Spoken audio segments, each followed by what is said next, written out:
يا صباح الفل، كنتوا طالبين مني في كذا كومنت ان انتوا عايزين تعرفوا لفة الخمار اللي انا لابساها دي، بحيث انها تداري العينين من غير بقى بندانات ومن غير البونيه ومن غير ما نحط حاجات على دماغنا تجيب لنا صداع. وبصراحة الحاجات دي انا كنت زمان قبل ما البس الخمار بالطريقة دي كنت بتضايق جدا وكان بيجيلي صداع. وكمان عايزة اقول لكم ان الحلو في الخمار ده اللي انا مش لابسة شريطة حواجب، بحيث ان انا برضو مقدرش اربط حاجة على راسي وعلى دماغي علشان بيجيب لي صداع، يعني عند عيني كده بيجيب لي صداع جامد جدا. ايا كان بقى المقاس بتاع الخمار بتاعك، في تركاية بسيطة هي اللي بتساعد الخمار ان هو يغطي العين من غير ما يجي على عينك قوي، تعرفي تشوفي بيها وفي نفس الوقت تبقى مرفوعة شوية عن عينك وما تضايقكيش وشكلها حلو. يعني انتوا مش شايفينها شكلها وحش بدليل ان انتوا طلبتوها يعني.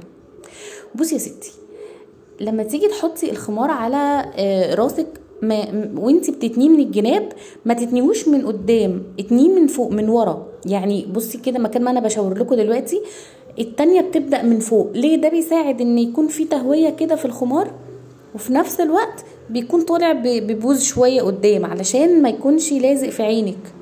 بصوا شفتوا هي عملت، هي مين؟ انا اللي عملت. شفتوا انا عملت ايه؟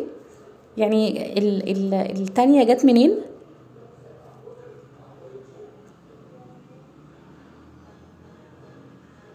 اعتقد بقى ان انا عماله اهندم فيه واظبط فيه. المهم يعني انا عايزه اقول لكم ان اللي كانت البنات اللي كانت سالاني في البراند عن اللون البيج الكريمي، انا وفرته الحمد لله بفضل الله يعني. وجه ما كنتش لاقياه.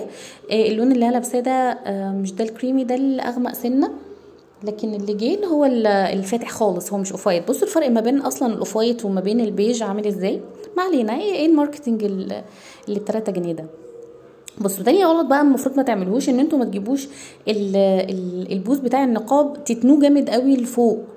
مفكرين انتوا كل ما تتنوه كل ما هيداري؟ لا خالص، انتوا كل ما هتتنوه كل ما هيجي من على جنب وشك وهيبين اكتر. فالحاجه الصح اللي انت تعمليها ان انت زي ما انا قلت لك كده، هعيدها لك تاني عشان لو ما خدتيش بالك منها. عايزه بقى تجيبي البوز قدام قوي تجيبيه ورا، براحتك.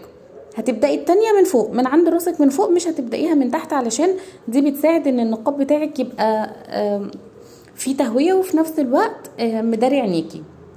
في بنات على فكرة بتعرف تغطي عينيها بكذا طريقة، يعني مش لازم نلبس بيشة، والبنات اللي بتعرفش تلبس بيشة والكلام ده لا، انت بتعرفي تغطي عينك وتعرفي تستخدمي الحجاب بالطريقة اللي تناسبك.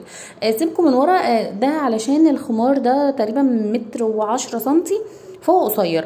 بس انت ممكن تستخدمي 1.5 متر، مترين، حتى لو فيه 180 سنتي عادي.